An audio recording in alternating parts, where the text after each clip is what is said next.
Hello everyone, welcome to Novaya Learning. Today we are going to learn basic strokes for writing letters. नमस्कार, आज आपण letters लिहिण्यापूर्वी लागणारे basic strokes शिकणार आहोत. If we learn these strokes properly, writing A to Z alphabets become very easy. चला तर मग सुरू करूयात. तर पहिल्यांदा बेसिक स्ट्रोक्स म्हणजे काय बघूयात. Basic strokes are simple lines and shapes that help us to write letters.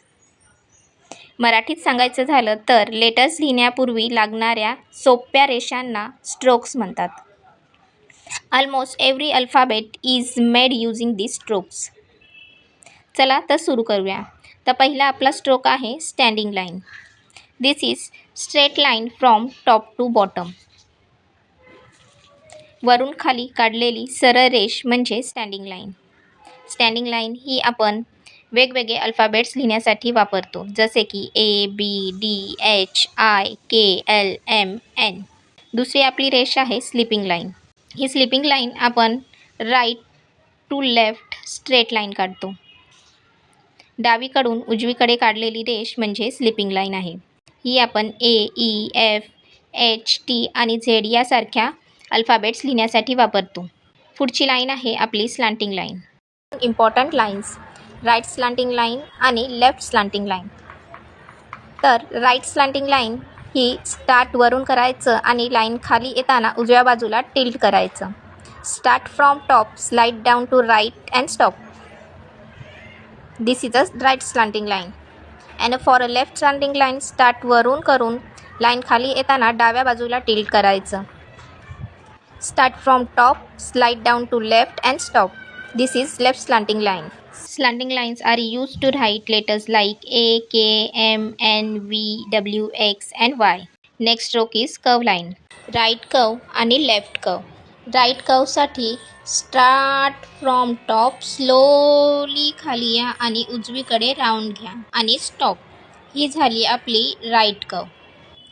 आता लेफ्ट कर्वसाठी स्टार्ट फ्रॉम टॉप, डाऊन या आणि डावीकडे राऊंड घ्या आणि स्टॉप. ही झाली आपली लेफ्ट कर्व. कर्व लाईन आपल्याला COSUGJ अशा अल्फाबेट्स लिहिण्यासाठी उपयोगी होतात. Next stroke is you pattern stroke. सगळ्यात आधी वरून स्टार्ट करा, हळूच खाली या, आता राऊंड घ्या आणि परत वरती जा. बस असा स्मूथ यू तयार करा. Start from the top line. Bring your pencil slowly down to the bottom line. Now make a smooth curve and go back towards the top line. तर हा झाला आपला U पॅटर्न. आता नंतर आपण शिकूयात inverted U pattern stroke. Start from the bottom line and move your pencil upwards to the top line. Make a smooth curve at the top and bring it back down to the bottom line. तर हा आपला झाला inverted U pattern strokes. This stroke is use to write alphabets like H, M, N, U and J. Next stroke is a circle. Today we will practice the circle stroke. Start वरच्या पॉईंटपासून करा, slowly लेफ्टकडे move करा, down या, smooth curve करत करत वर या आणि जिथून स्टार्ट केला आहे तिथे स्टॉप करा. सर्कल पूर्ण राऊंड असायला हवा, गॅप राहू देऊ नका. ह्या स्ट्रोकचा वापर आपण अल्फाबेटमधले O, Q लिहिण्यासाठी वापरतो. Last stroke is zigzag lines. Start from down, slowly come up, again go down, repeat same procedure, come up, come down, up, down. This is called as zigzag lines. Now let us quickly revise the strokes we learned today. Standing lines, slipping lines, slanting line. Slanting lines are two types, right and left slanting lines.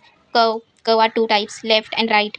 Then U pattern stroke, inverted pattern stroke. Today we learned the basic strokes for writing letters. If you like this video, please like, share and subscribe to Novaya Learning for more educational videos. Thank you for watching. See you in the next lesson.